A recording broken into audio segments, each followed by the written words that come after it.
હમણાંથી એક રીલ્સ બહુ મારી ટ્રેન્ડિંગમાં છે અને આ ગુજરાતી હમણાં એક ફિલ્મ આવ્યું હતું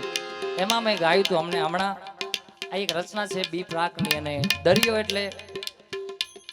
તમે દરિયાની વિશેષતા કોની કોને આપી શકો કે જેમ કે માં છે, તમારા પિતાજી છે, તમારા ગુરુ છે કે જેમાંથી તમને કંઈક શીખવા મળે. દરિયો ક્યારેય ખૂટતો નથી, એમાંથી તમને કઈ રીતે એને આરોગવો છે એના ઉપર આધાર છે. ત્યારે